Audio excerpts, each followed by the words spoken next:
ओ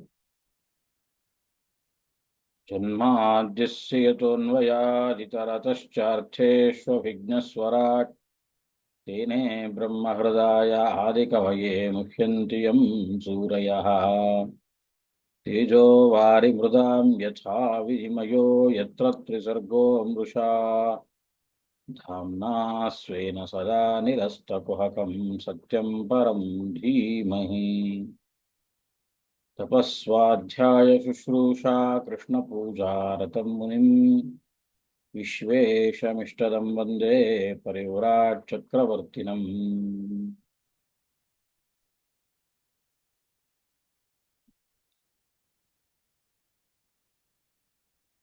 ಇನ್ನು ವಸುದೇವ ಕಂಸನನ್ನ ಸಾಂತ್ವನಗೊಳಿಸ್ತಾ ಇದ್ದಾನೆ ಅನ್ನೋ ವಿಚಾರದಲ್ಲಿ ನಾವಿದ್ದೇವೆ.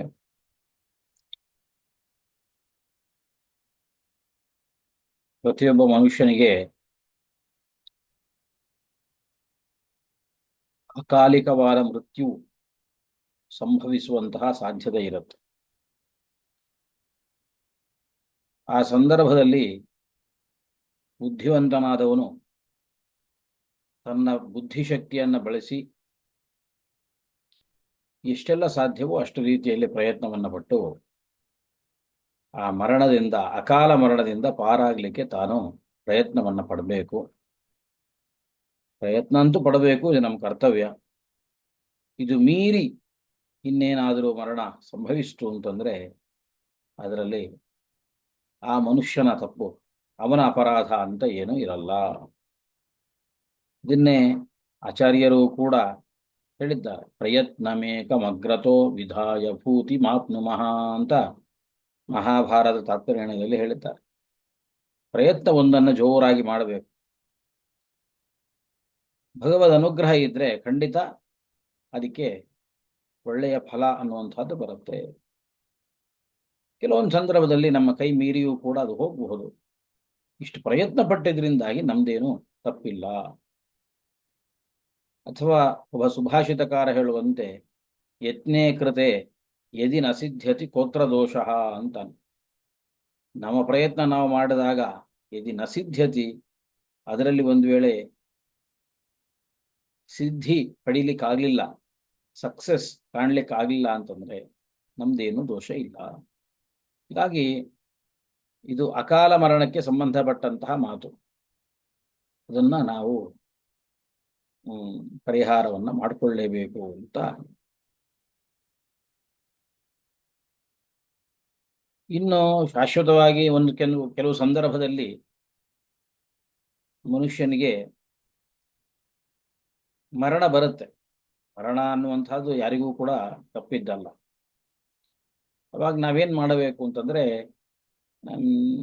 ಈ ಕೆಲವು ಗರುಡ ಪುರಾಣದಲ್ಲಿ ಇವೆಲ್ಲ ಹೇಳ್ತಾರೆ. ಮರಣ ಹತ್ತಿರಕ್ಕೆ ಬಂದಾಗ ತಾನು ಯಾವ ಯೋಚನೆಯನ್ನು ಕೂಡ ಮಾಡದಂತೆ ಅದನ್ನು ಎದುರಿಸಬೇಕು ಹಾಗೆ ಅಂತ.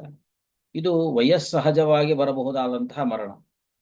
ಗರುಡ ಪುರಾಣದಲ್ಲಿ ಹೇಳಿರತಕ್ಕಂತಹ ಮರಣ ಅದು ವಯಸ್ಸಹಜವಾಗಿ ಬಂದಿರತಕ್ಕಂಥ ಒಂದು ಮರಣ. ಈಗ ದೇವಕಿಯ ಬಗ್ಗೆ ನಾವು ವಿಚಾರ ಮಾಡ್ತಿರುವಾಗ ಇಲ್ಲಿ ಹೇಳಿರತಕ್ಕಂಥ ಈ ಮರಣ, ಯಾರೋ ಒಬ್ಬರಿಗೆ 70 ವರ್ಷ 80 ವರ್ಷ ಆಗಿದೆ. ಆವಾಗ ಕೆಲವು ಸಂದರ್ಭಗಳಲ್ಲಿ ಡಾಕ್ಟರ್ಗಳೇ ಹೇಳ್ತಾರೆ, ಇನ್ನು ಇವ್ರ ಬಗ್ಗೆ ಏನು ಪ್ರಯತ್ನ ಮಾಡಿಯೋ ನಿಮಗೆ ಉಪಯೋಗ ಇಲ್ಲ, ಮನೆ ಕರ್ಕೊಂಡು ಹೋಗಿ ಅಲ್ಲಿ ಸುಸೂತ್ರವಾಗಿ ಇವರಿಗೆ ಮರಣ ಆಗುತ್ತೆ ಅಂತ ಹೇಳ್ತಾರೆ. ಆವಾಗ ಮಾಡೋ ಪ್ರಯತ್ನ ಮಾಡಿದ್ದೀವಿ, ಇನ್ನೂ ಇರಲಿ, ಇನ್ನು ಸ್ವಲ್ಪ ಇರಲಿ, ಇನ್ನು ಸ್ವಲ್ಪ ದಿವಸ ಇರಲಿ ಅಂತ ಹೇಳಿದಾಗ ಅನಾವಶ್ಯಕವಾಗಿ ಆ ಆಸ್ಪತ್ರೆಯಲ್ಲಿದ್ದು ಒದ್ದಾಡಿ ನರಳಿ ಅವರು ಸಾಯೋದ್ರ ಬದಲಾಗಿ ಮನೆ ಕರ್ಕೊಂಡು ಬಂದು ಏನು ಸಾಧ್ಯವೋ ಅದಷ್ಟು ಒಂದಿಷ್ಟು ಅವರ ಕಿವಿಗೆ ಭಾಗವತ ಬೀಳುವ ಹಾಗೆ, ವಿಷ್ಣು ಸಹಸ್ರನಾಮ ಬೀಳುವ ಹಾಗೆ, ಅಥವಾ ಅವರಿಂದ ಇನ್ನೇನು ಕೊನೆಯ ಸಂದರ್ಭದಲ್ಲಿ ಏನೇನು ಸಾಧನೆಗಳನ್ನು ಮಾಡಿಸಬಹುದು ಆ ರೀತಿಯಲ್ಲಿ ಮಾಡಿಸಿ ಮರಣವನ್ನು ಕೊಡುವುದರ ಬಗ್ಗೆ ಗರುಡ ಪುರಾಣದಲ್ಲಿ ಹೇಳಿರುವಂಥ. ಅಕಾಲ ಮರಣ ಬರುವ ಪ್ರಸಂಗ ಇದ್ದಾಗ, ಬಹಳ ಸಣ್ಣ ವಯಸ್ಸು, ಇನ್ನೂ ಬಾಲ್ಯಾವಸ್ಥೆಯಲ್ಲಿ ಅಥವಾ ಯೌವನಾವಸ್ಥೆಯಲ್ಲಿದ್ದಾರೆ, ಇಂತಹ ಸಂದರ್ಭದಲ್ಲಿ ಏನೋ ರೋಗ ಬಂತು, ರುಜಿನ ಬಂತು ಅಂದರೆ, ಈಗ ವೃದ್ಧರ ಬಗ್ಗೆ ನಾವು ಹೇಗೆ ಯೋಚನೆ ಮಾಡ್ತೀವಿ ಹಾಗೆ ಡಾಕ್ಟರ್ಗಳು ಯೋಚನೆ ಮಾಡಲ್ಲ, ನಾವು ಯೋಚನೆ ಮನೆ ಕರ್ಕೊಂಡು ಹೋಗಿ ಪರವಾಗಿಲ್ಲ, ಅವರೂ ಹೇಳಲ್ಲ. ಅಥವಾ ನಾವು ಅದರ ಬಗ್ಗೆ ಹಾಗೆ ಯೋಚನೆ ಮಾಡಲ್ಲ, ಏನು ಸಾಧ್ಯವೋ ಅದನ್ನು ಹೋರಾಟ ಮಾಡೋಣ. ಇದರ ಬಗ್ಗೆ ಅಕಾಲ ಮರಣ ಬರುವ ಸಂದರ್ಭ ಇದ್ದಾಗ ಅದರ ಬಗ್ಗೆ ಹೇಗೆ ಪ್ರಯತ್ನ ಪಡಬೇಕು ಅನ್ನೋದನ್ನ ಈಗ ಶ್ರೀಮದ್ ಭಾಗವತ ಪುರಾಣ ನಿರೂಪಣೆ ಮಾಡ್ತಾ ಇದೆ. ವಯಸ್ಸಹಜವಾಗಿ ಬರಬಹುದಾದ ಮರಣ ಬಂದಾಗ ಆ ಸಂದರ್ಭದಲ್ಲಿ ನಮ್ಮ ಪ್ರತಿಕ್ರಿಯೆ ಹೇಗಿರಬೇಕು ಅನ್ನುವಂಥದ್ದನ್ನ ಗರುಡ ಪುರಾಣ ನಿರೂಪಣೆ ಮಾಡ್ತಾ ಇದೆ ಅಂತಿಟ್ಕೊಂಡ್ರೆ ಪ್ರಾಯಃ ಅವೆರಡರ ವಿರೋಧವನ್ನ ನಾವು ಪರಿಹಾರ ಮಾಡಿಕೊಳ್ಳಬಹುದಾಗಿದೆ. ಮುಂದಿನ ಶ್ಲೋಕ. ಪ್ರತ್ಯರ್ಪ್ಯ ಮೃತ್ಯವೇ ಪುತ್ರಾನ್ ಪ್ರತ್ಯರ್ಪಯ ಮೃತ್ಯವೇ ಪುತ್ರಾನ್ ಪ್ರತ್ಯರ್ಪ್ಯ ಮೃತ್ಯವೇ ಪುತ್ರಾನ್ ಪ್ರತ್ಯರ್ಪ್ಯ ಮೃತ್ಯವೇ ಪುತ್ರಾನ್ ಮೋಚಯೇ ಕೃಪಣಾಮಿಮಾಂ ಮೋಚಯೇ ಕೃಪಣಾಮಿಮಾಂ ಸುತಾ ಮೇ ಯದಿ ಜಾಯೇರನ್ ಸುತಾ ಮೇ ಯದಿ ಜಾಯೇರನ್ ಮೃತ್ಯುರ್ವಾ ನಮ್ರಿಯೇತ ಚೇತ್. ಮೃತ್ಯುರ್ವಾ ನ ಮ್ರಿಯೇತ ಚೇತ್. ಅವನು ಒಂದು ನಿರ್ಧಾರಕ್ಕೆ ಬಂದ ಅಂತ ಹಿಂದಿನ ಶ್ಲೋಕದಲ್ಲಿ ಹೇಳಿದ್ದ. ಏನು ನಿರ್ಧಾರವನ್ನ ಮಾಡಿದ ಅನ್ನೋದನ್ನ ಈ ಶ್ಲೋಕದಲ್ಲಿ ಮುಂದುವರಿಸ್ತಾ ಇದ್ದಾರೆ. ಈಗ ಇವಳನ್ನ ನಾನು ಬಿಡಿಸ್ಕೊಳ್ಬೇಕು, ಇವಳನ್ನ ನಾನು ಉಳಿಸ್ಕೊಳ್ಬೇಕು ಅಂದ್ರೆ ಇರುವಂತಹ ಉಪಾಯ ಒಂದೇ. ಏನದು? ಯಾರಾದರೂ ನನಗೇನು ಮಕ್ಕಳು ಹುಡ್ತಾರೆ, ಮುಂದೆ ನನಗೆ ಹುಟ್ಟತಕ್ಕಂತಹ ಮಕ್ಕಳನ್ನ, ಪುತ್ರಾನ್, ಆ ಮಕ್ಕಳನ್ನು ಮೃತ್ಯುವಿನ ರೂಪದಲ್ಲಿ ಈಗ ನಿಂತಿರತಕ್ಕಂತಹ ಈ ಕಂಸನಿಗೆ ಪ್ರತ್ಯರ್ಪಯ, ಆ ಎಲ್ಲ ಮಕ್ಕಳನ್ನ ತಂದು ಕೊಟ್ಬಿಡ್ತಾರೆ. ಅವನೇನ್ ಬೇಕಾದ್ರೆ ಮಾಡಿ, ಆ ಮಕ್ಕಳನ್ನ ಕೊಂದ್ರು ಕೊಲ್ಲಿ ಏನ್ ಬೇಕಾದ್ರೆ ಮಾಡಿ ತಂದು ಆ ಮಕ್ಕಳನ್ನ ಅವರ ಕೈಯಲ್ಲಿ ಕೊಟ್ಬಿಡ್ತೇನೆ, ಕಂಸನ ಕೈಯಲ್ಲಿ ಕೊಡ್ತೇನೆ. ಇದರಿಂದ ಇಮಾಂ ಕೃಪಣಾಂ ಮೋಚಯೆ, ನಾನು ಈ ಸಂದರ್ಭದಲ್ಲಿ ಮೃತ್ಯುವಿನ ದವಡೆಯಿಂದ ನಾನು ಇವಳನ್ನ ಬಿಡಿಸ್ಕೊಳ್ಬಹುದು ಅನ್ನುವ ರೀತಿಯಲ್ಲಿ ಯೋಚನೆಯನ್ನ ಮಾಡ್ತಾ ಇದ್ದ. ಸರಿಯಪ್ಪ, ಏನಿದು? ಇದೇನು ಬುದ್ಧಿವಂತರ ಲಕ್ಷಣನ? ಬುದ್ಧಿವಂತನಾದವನು ಹೀಗೆ ಮಾಡಬೇಕು ಹಾಗೆ ಮಾಡಬೇಕು ಅಂತ ಹಿಂದಿನ ಶ್ಲೋಕದಲ್ಲೆಲ್ಲ ಹೇಳಿದ್ದಾರೆ. ಇದು ಬುದ್ಧಿವಂತರ ಲಕ್ಷಣನ? ತನ್ನ ಹೆಂಡತಿಯನ್ನ ಉಳಿಸ್ಕೊಳ್ಬೇಕು ಅನ್ನುವ ಕಾರಣದಿಂದಾಗಿ ನನ್ನ ಮಕ್ಕಳನ್ನು ಕೂಡ ಬಲಿ ಕೊಡ್ತೀನಿ, ಪರವಾಗಿಲ್ಲ. ಹಿಂಗೆ ಯಾರಾದರೂ ಯೋಚನೆ ಮಾಡ್ತಾರ? ಅಥವಾ ಈ ಯೋಚನೆ ಅನ್ನುವಂತಹದ್ದು ಇದು ಪ್ರಾಜ್ಞಸಮ್ಮತವಾದ ಯೋಚನೆ, ಬುದ್ಧಿವಂತರಿಗೆ ಸಮ್ಮತವಾಗಿರುವಂತಹ ಯೋಚನೆ ಅಂತ ಯಾರಾದರೂ ಹೇಳಲಿಕ್ಕೆ ಸಾಧ್ಯವೋ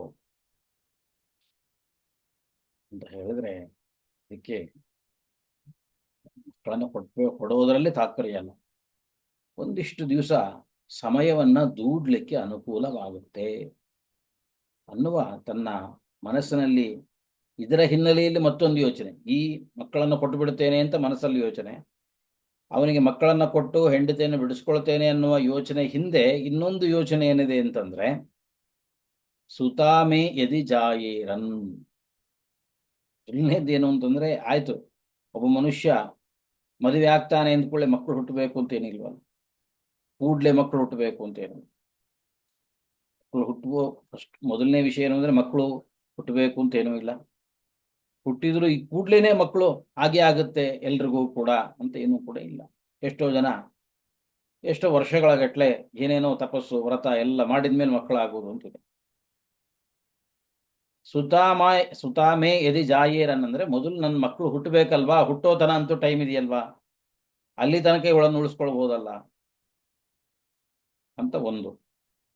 ಅಥವಾ ಮೃತ್ಯುರ್ವ ನಮ್ರಿಯೇತ ಚೇತ್, ಇಷ್ಟರೊಳಗಡೆ ನನಗೆ ಮದುವೆ ಈಗಾಗಿದೆ, ಇನ್ನು ಮಕ್ಕಳು ಹುಟ್ಟಬೇಕು, ಮಕ್ಕಳು ಹುಟ್ಟೋದ್ರೊಳಗಡೆ ಇವನೇ ಇರ್ತಾನೆ ಅಂತೇನು ಗ್ಯಾರಂಟಿ? ಮೃತ್ಯು ರೂಪನಾಗಿರತಕ್ಕಂಥ ಈ ಕಂಸನೇ ಇವನೇ ಸತ್ತು ಹೋಗೋದಷ್ಟರೊಳಗಡೆ. ಎಲ್ಲ ದೈವಾಧೀನ, ಯಾರ ಕೈಲಿರುತ್ತೆ? ಅವನೇ ಸತ್ತು ಹೋಗ್ಬೋದು, ಅಥವಾ ನನಗೆ ಮಕ್ಕಳೇನೇ ಹುಟ್ಟದೇ ಇರಬಹುದು, ಹುಟ್ಟಿದ್ರು ವಿಳಂಬವಾಗಿ ಹುಟ್ಟಬಹುದು. ಅಂತೂ ಸದ್ಯಕ್ಕೆ ಈಗ ಬಂದಿರತಕ್ಕಂತಹ ಇವಳನ್ನು ಈಗ ಏನಾದರೂ ನಾನು ಉಪಾಯವನ್ನು ಮಾಡಿ ಇವಳನ್ನು ಬಿಡಿಸ್ಕೊಳ್ಳದೆ ಇದ್ರೆ ಇವಳನ್ನು ಸದ್ಯಕ್ಕಂತೂ ಕೊಂದು ಹಾಕ್ಬೇಕು. ಮೊದಲು ಇವಳನ್ನ ಈ ಮೃತ್ಯುವಿನ ದವಡೆಯಿಂದ ನಾನು ಕಾಪಾಡಬೇಕು ಅಂತ ಹಾಗೆ ಅವನು ಯೋಚನೆಯನ್ನ ಮಾಡ್ತಾ ಇದ್ದ.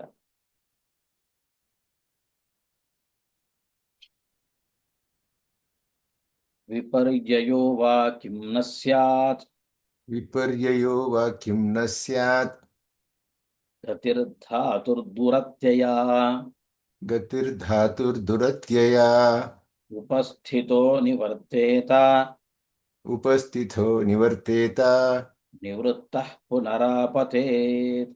ನಿವೃತ್ತಃ ಪುನರಾಪತೇತ್.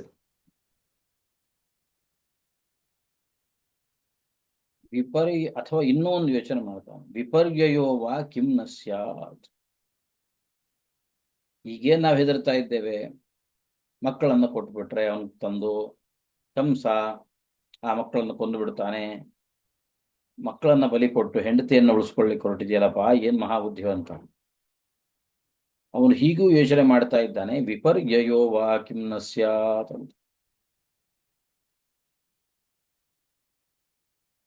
ನನಗೆ ಹುಟ್ಟುವ ಮಗನೇ, ಇವನನ್ನು ಯಾಕೆ ಕೊಲ್ಲಬಾರದು? ಇಷ್ಟೊತ್ತಿಗೂ ಏನು ಯೋಚನೆ ಮಾಡ್ತಾ ಇದ್ದೀವಿ ಅಂತಂದ್ರೆ, ಕಂಸ ಮಕ್ಕಳನ್ನು ಕೊಂದು ಹಾಕ್ಬಿಡ್ತಾನೆ, ದೇವಕಿಯನ್ನು ಕೊಂದು ಹಾಕ್ತಾನೆ. ಈಗ ಸದ್ಯಕ್ಕೆ ದೇವಕಿಯನ್ನು ಬಿಡಿಸ್ಕೊಂಡು ನಾನು ಹೋದ್ರೆ, ದೇವಕಿಯಲ್ಲಿ ಮಕ್ಕಳು ಹುಟ್ಟಿದಾಗ ಮಗ ಹುಟ್ಟಿದ ಅಂತ, ಆ ಹುಟ್ಟಿದ ಮಗನು ವಿಪರೀತ ಯಾಕೆ ಆಗ್ಬಾರ್ದು? ಆ ಮಗನೇ ಕಂಸನನ್ನ ಯಾಕೆ ಕೊಂದು ಹಾಕ್ಬಾರದು? ಏನು ಇಷ್ಟು ಧೈರ್ಯ, ಏನು ಯೋಚನೆ, ಹೇಗೆ ಯೋಚನೆ ಮಾಡ್ತಾ ಇದ್ದೆ? ಹುಟ್ಟಿದ ಆ ಮಗು ಕಂಸನನ್ನ ಕೊಂದು ಹಾಕ್ಬೋದು ಅಂತ ಹೆಂಗೆ ಯೋಚನೆ ಮಾಡ್ತಾ ಇದ್ದೆ ಅಂತ ಕೇಳಿದ್ರೆ, ಗತಿರ್ಧಾತುರ್ ದುರತ್ಯಯ. ಧಾತು ಅಂತಂದ್ರೆ ಆ ಭಗವಂತ, ಧಾತ. ಧಾತ ಅಂದ್ರೆ ಧಾರಕ ಅಂತ, ಇಡೀ ಪ್ರಪಂಚವನ್ನ ಧಾರಣೆ ಮಾಡತಕ್ಕಂತಹ ಭಗವಂತ, ಅವನ ಗತಿ, ಅವನ ವ್ಯಾಪಾರ, ಅವನ ಲೀಲೆ ದುರತ್ಯಯ, ಯಾರಿಗೂ ಕೂಡ ಅರ್ಥ ಆಗದೇ ಇರತಕ್ಕಂಥದ್ದು. ಭಗವಂತನ ಇಚ್ಛೆಯಲ್ಲಿ ಏನೇನಿದೆ ಯಾರಿಗೂ ಗೊತ್ತು. ಏನೇನು ವ್ಯಾಪಾರವನ್ನ ಮಾಡಬೇಕು ಅಂತ ಅವನು ಏನೇನು ಸಂಕಲ್ಪ ಮಾಡಿದ್ದಾನೆ ಯಾರಿಗೂ ಗೊತ್ತು.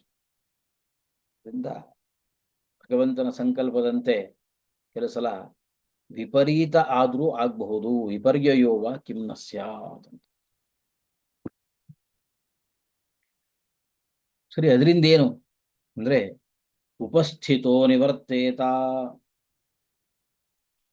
ಉಪಸ್ಥಿತ ನಿವರ್ತೇತ, ಈ ಸದ್ಯಕ್ಕೆ ಬಂದಿರತಕ್ಕಂತಹ ಮೃತ್ಯುವನ್ನ ನಾವು ಪರಿಹಾರ ಮಾಡ್ಕೊಳ್ಬಹುದು. ದೇವಕಿಗೆ ಬಂದಿರತಕ್ಕಂತಹ ಮೃತ್ಯುವನ್ನ ಪರಿಹಾರ ಮಾಡ್ಕೊಳ್ಬಹುದು.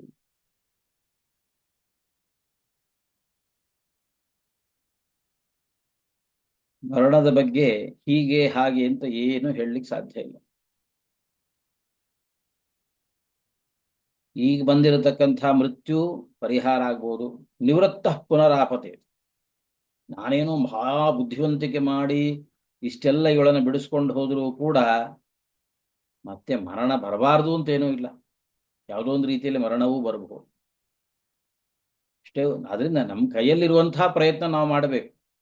ಇಂತಹ ಬುದ್ಧಿವಂತನಾಗಿ ಒಂದಿಷ್ಟು ಯೋಚನೆಯನ್ನು ಮಾಡ್ತೀವಿ ನಿಜ, ಆದರೆ ಇದನ್ನ ಮೀರಿದ್ದು ಒಂದಿದೆ, ಗತಿರ್ಧಾತುರ್ ದುರತ್ಯಯ. ಭಗವಂತನ ವ್ಯಾಪಾರ ಅಂತೇನಿದೆ ಅಲ್ವಾ, ಅದು ನಮ್ಮೆಲ್ಲರನ್ನೂ ಕೂಡ ಮೀರಿದ್ದು.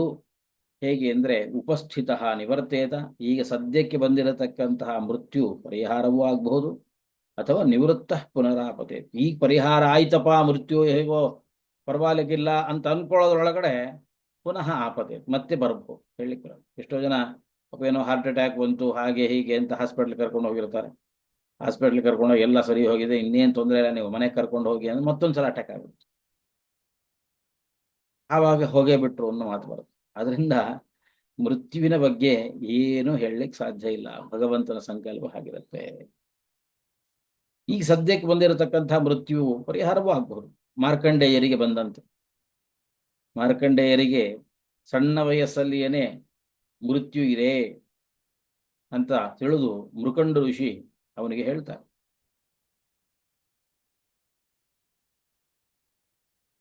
ನೀನು ಬಂದ ಋಷಿ, ನಮ್ಮ ಆಶ್ರಮಕ್ಕೆ ಬಂದಿರತಕ್ಕಂತಹ ಯಾರೇ ಬ್ರಾಹ್ಮಣರು ಋಷಿ ಮುನಿಗಳು ಬಂದಾಗ ನೀನು ಅವ್ರಿಗೆ ಹೋಗಿ ದಂಡವತ್ ಪ್ರಣಾಮ ಮಾಡಿ ಅವರಿಂದ ಆಶೀರ್ವಾದ ಪಡೀಬೇಕು.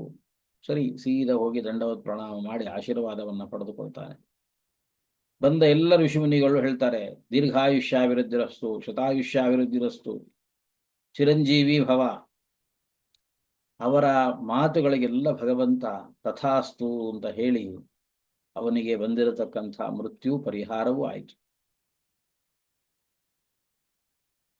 ಅಥವಾ ಸಾಂದೀಪಿನಿ ಆಚಾರ್ಯರ ಮಗನಿಗೆ ಅಪಮೃತ್ಯು ಬಂದಿತ್ತಲ್ಲ, ಅವನು ಪುನಃ ಬದುಕಿ ಬಂದ. ಹೀಗಾಗಿ ಬಂದಿರತಕ್ಕಂಥ ಅಪಮೃತ್ಯು ಪರಿಹಾರವಾಗಲಿಕ್ಕೆ ಬೇಕಾದಷ್ಟು ಉದಾಹರಣೆಗಳು ಇದ್ದಾವೆ. ಅಥವಾ ಪರಿಹಾರ ಆದದ್ದು ಮತ್ತೆ ಬರಬಹುದು ಅನ್ನೋದಕ್ಕೆ ರಾವಣ ಮುಂತಾದವರು ಆಗೋಗಿದೆ. ಬ್ರಹ್ಮದೇವರಿಂದ ವರವನ್ನ ಪಡೆದಿದ್ದಾರೆ. ನಮಗೆ ಅವಧ್ಯತ್ವ ವರ ಬೇಕು, ನಾವು ಯಾರಿಂದಲೂ ಸಾಯಬಾರದು ಅನ್ನುವಂತಹ ವರವನ್ನು ಪಡೆದಿದ್ದಾರೆ. ಆಯ್ತಪ್ಪ, ಇನ್ನೇನು ನಿರ್ಮಳವಾಗಿರ್ತಾರೆ ಅಂತ ಯೋಚನೆ ಮಾಡಿದರೆ ಅವರಿಗೆ ಮರಣ ಬಂದಿದೆ. ಅಪಮೃತ್ಯುವಿಗೆ ತುತ್ತಾಗ್ತಕ್ಕಂತಹ ವ್ಯಕ್ತಿಗಳು ಅಪಮೃತ್ಯುವನ್ನು ಪರಿಹಾರ ಮಾಡಿಕೊಂಡದ್ದಕ್ಕೆ ನಮಗೆ ಮಾರ್ಕಂಡೇಯ ಋಷಿಗಳು ಅಥವಾ ಸಾಂದೀಪಿನಿ ಆಚಾರ್ಯರ ಮಗ ಇವರೆಲ್ಲರೂ ಉದಾಹರಣೆ. ಆದರೆ ಬ್ರಹ್ಮದೇವರಿಂದ ನಮಗೆ ಮರಣವೇ ಬರಬಾರದು ಅಂತ ಕೇಳಿಕೊಂಡಿರತಕ್ಕಂತಹ ರಾವಣ, ಕುಂಭಕರ್ಣ ಅವರು ಸತ್ತದ್ದು ಇದೆ. ಅದಕ್ಕೆ ಗತಿರ್ಧಾತುರ್ದುರತ್ಯಯ, ಭಗವಂತನ ಸಂಕಲ್ಪ, ಭಗವಂತನ ಇಚ್ಛೆ ಅದು ಏನು ಅಂತ ನಮಗೆ ಹೇಳಲಿಕ್ಕೆ ಸಾಧ್ಯ ಇಲ್ಲ.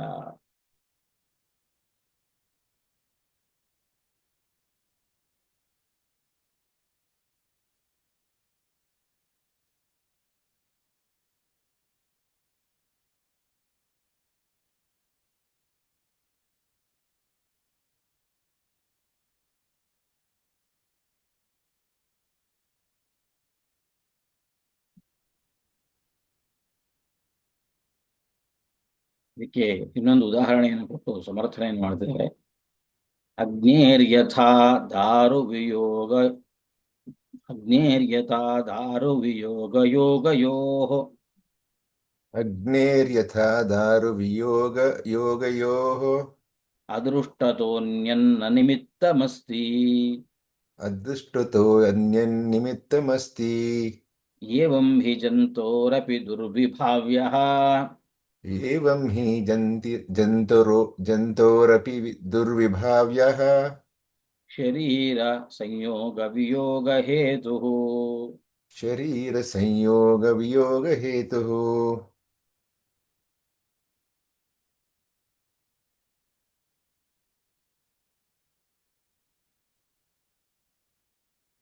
ಅಗ್ನೇಹೆ ಅಂತಂದ್ರೆ ಕಾಡ್ಗಿಚ್ಚು. ಕಾಡ್ಗಿಚ್ಚು ತನ್ನಷ್ಟಕ್ಕೆ ತಾನಿರುತ್ತೆ. ಅದಕ್ಕೆ ಕೆಲವು ಕಟ್ಟಿಗೆಗಳು ಬಂದು ಬೀಳುತ್ತವೆ, ಅವು ಸುಟ್ಟು ಬೂದಿ ಆಗ್ತವೆ. ಕಾಡ್ಗಿಚ್ಚು ಹರಡ್ಕೊಂಡು ಹರಡ್ಕೊಂಡು ಹೋಗ್ತಿರುವಾಗ ಎಷ್ಟೋ ಕೆಲವು ಕಟ್ಟಿಗೆಗಳು ಬಂದು ಅದಕ್ಕೆ ತುತ್ತಾಗ್ತವೆ, ಆಹಾರವಾಗ್ತವೆ. ಇನ್ನು ಕೆಲವು ಅದಕ್ಕೆ ಬಲಿಯಾಗದೇ ಇರತಕ್ಕಂಥವುಗಳು ಇರ್ತವೆ. ಇದಕ್ಕೆ ಏನು ಕಾರಣ? ಕೆಲವು ಉಳ್ಕೊಂಡ್ವು, ಕೆಲವು ಸುಟ್ಟವು, ಕೆಲವು ಸುಡದೆ ಹಾಗೆ ಉಳ್ಕೊಂಡು. ಏನು ಕಾರಣ ಇರ್ಬೋದು? ಅಡಗಿಚ್ಚು ಬರ್ತಾ ಇದ್ರೆ ಕಾಡಲ್ಲಿರೋ ಎಲ್ಲ ಹೋಗ್ಲೇಬೇಕು, ಸುಟ್ಟು ಬೂದಿ ಆಗ್ಲೇಬೇಕು. ಆದ್ರೆ ಕೆಲವು ಕಟ್ಟಿಗೆಗಳು ಉಳ್ಕೊಳ್ತಾವೆ, ಕೆಲವು ಕಟ್ಟಿಗೆಗಳು ಅಗ್ನಿಗೆ ಬೀಳ್ತಾವೆ. ದಾರು ಅಂದ್ರೆ ಕಟ್ಟಿಗೆ, ಅದರ ವಿಯೋಗ ಯೋಗ. ಯೋಗ ಅಂದ್ರೆ ಕೆಲವೊಂದು ಬೀಳ್ತಾವೆ, ವಿಯೋಗ ಅಂದ್ರೆ ಕೆಲವೊಂದು ಬೀಳೋದಿಲ್ಲ. ಇದಕ್ಕೇನು ಕಾರಣ? ಅದೃಷ್ಟತಃ ಅನ್ಯತ್ ನ ನಿಮಿತ್ತಮಸ್ತಿ. ಅದೃಷ್ಟವನ್ನು ಹೊರತುಪಡಿಸಿದರೆ ಬೇರೆ ಯಾವುದೇ ವಿಧವಾಗಿರತಕ್ಕಂಥ ಕಾರಣ ಅನ್ನೋದಿಲ್ಲ. ಇಲ್ಲೇನಿದೆ ಅದೃಷ್ಟ ಅಂತಂದ್ರೆ ಕಣ್ಣಿಗೆ ಕಾಣದ ಒಂದು ಶಕ್ತಿ, ಭಗವಂತ ಶ್ರೀಹರಿ.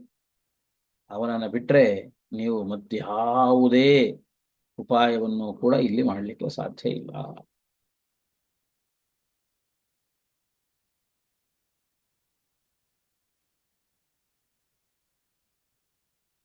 ಹಾಗೆ ಏವಂ ಹಿ ಜಂತೋ ಅಪಿ ದುರ್ವಿಭಾವ್ಯ. ಇದೇ ರೀತಿಯಲ್ಲಿ ಮನುಷ್ಯನಿಗೂ ಕೂಡ ಶರೀರ ಸಂಯೋಗ ಯಾವಾಗ ಆಗುತ್ತೆ, ಶರೀರದ ವಿಯೋಗ ಯಾವಾಗ ಆಗುತ್ತೆ. ಶರೀರ ಸಂಯೋಗ ಅಂತಂದ್ರೆ ಹುಟ್ಟುವುದು, ಬದುಕಿರುವುದು, ಇದು ಶರೀರ ಸಂಯೋಗ. ಶರೀರದ ವಿಯೋಗ ಅಂತಂದ್ರೆ ಒಂದು ಸಾಯುವುದು. ಇದಕ್ಕೇನು ಕಾರಣ? ಶರೀರ ಸಂಯೋಗಕ್ಕೋ ಶರೀರ ವಿಯೋಗಕ್ಕೋ ಹೇತು ಏನು, ಕಾರಣ ಏನು ಅನ್ನೋದನ್ನ ಯಾರೂ ಕೂಡ ಊಹಿಸಲಿಕ್ಕೆ ಸಾಧ್ಯ ಇಲ್ಲ.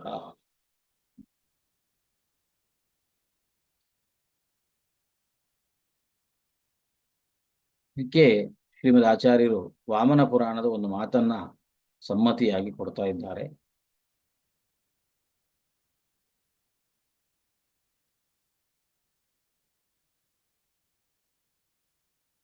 ಕುಂಡಸ್ಥಾಗ್ನೇರ್ದಾರುಯೋ ಕುಂಡಸ್ಥಾಗ್ನೇಃ ದಾರುಯೋಗಾದೌ ಸ್ವತಃ ಪ್ರವೃತ್ತ್ಯಭಾವಾತ್.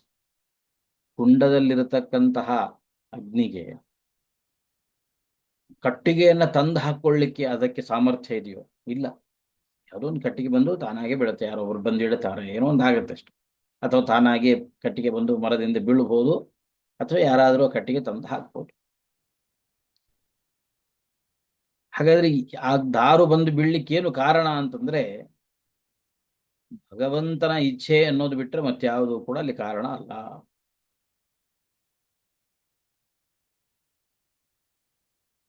ಹಾಗಾಗಿ ಯಥಾ ಕುಂಡಸ್ಥಿತಸ್ಯ ಅಗ್ನೇಃ ದೈವಾತ್ ದಾರೂಪಸನ್ನಮೇತ್, ದೈವವಶಾತ್ತು ಅದಕ್ಕೆ ಹೇಗೆ ಒಂದು ಕಟ್ಟಿಗೆ ಬಂದು ಬೀಳುತ್ತೋ ಹಾಗೆ ದೇಹ ಯೋಗೋ ವಿಯೋಗಶ್ಚ ತಥಾ ದೈವಾತ್ ನಚಾನ್ಯಥಾ. ಆ ದೇವರಿಂದಲೇನೆ, ದೈವಾತ್ ಆ ಭಗವಂತನಿಂದಲೇನೆ ದೇಹ ಯೋಗ ದೇಹ ವಿಯೋಗ ಇವುಗಳ ನಡಿಬೇಕೆ ಹೊರತಾಗಿ ಇವುಗಳಿಗೆ ಬೇರೆ ಕಾರಣ ಅಂತ ಯಾವುದೂ ಕೂಡ ನಮಗೆ ಇರೋದಿಲ್ಲ, ಇಲ್ಲ ಅಂತ ಹೇಳ್ತಾರೆ. ಏವಂ ವಿಮೃಶ್ಯತಂ ಪಾಪಂ ಏವಂ ವಿಮೃಶ್ಯತಂ ಪಾಪಂ ಯಾವದಾತ್ಮನಿದರ್ಶನಂ ಯಾವದಾತ್ಮನಿದರ್ಶನಂ ಅನ್ವಯಾಮಾಸ ವೈ ಶೌರಿಃ ಸಾಂತ್ವಯಾಮಾಸ ವೈ ಶೌರಿಃ ಬಹುಮಾನ ಪುರಸ್ಸರಂ. ಬಹುಮಾನ ಪುರಸ್ಸರಂ. ಏವಂ ವಿಮೃಶ್ಯ, ಈ ರೀತಿಯಲ್ಲಿ ಅವನು ಆಲೋಚನೆಯನ್ನ ಮಾಡ್ತಾ ಇದ್ದಾನೆ.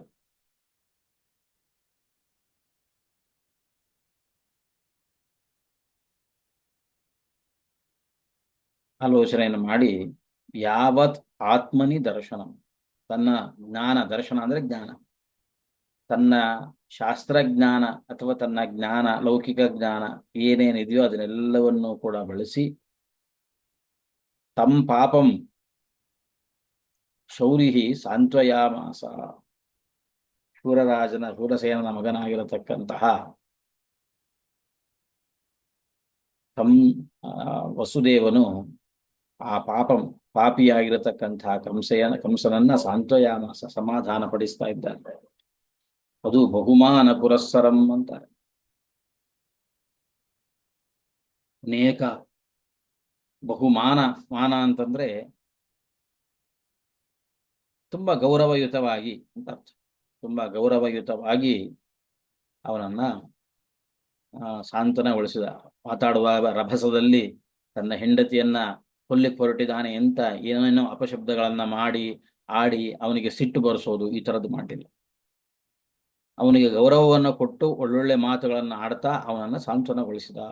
ಹೇಳಿದ್ದಾನಲ್ಲ, ದೀನವತ್ಸಲ, ಹೀಗೆಲ್ಲ ಅನೇಕ ಸಂಬೋಧನೆಗಳನ್ನು ಮಾಡಿ ಹೇಳಿದ್ದಾನೆ ಅಂತ. ಇದೊಂದು ಅರ್ಥ. ಇನ್ನೊಂದು ಅರ್ಥ ಬಹುಮಾನ ಪುರಸ್ಸರಂ ಅಂದರೆ ಮಾನ ಅಂದರೆ ಪ್ರಮಾಣ ಅಂತ ಅರ್ಥ. ಅನೇಕ ವಿಧವಾದ ವೈದಿಕವಾದ ಲೌಕಿಕವಾಗಿರತಕ್ಕಂಥ ಪ್ರಮಾಣಗಳನ್ನು ಕೊಟ್ಟು ಮರಣದ ಬಗ್ಗೆ ಅನೇಕ ವಿಧದಲ್ಲಿ ನಿರೂಪಣೆಯನ್ನು ಮಾಡಿ ಅವನಿಗೆ ಸಮಾಧಾನವನ್ನ ಪಡಿಸ್ತಾ ಇದ್ದಾನೆ. ಇಲ್ಲಿಗೆ ನಿಲ್ಲಿಸ್ಕೊಳ್ಳೋಣ. ಹರೇ ನಮಃ. ಶ್ರೀಕೃಷ್ಣ. ಶ್ರೀ ಗುರುದೇವರ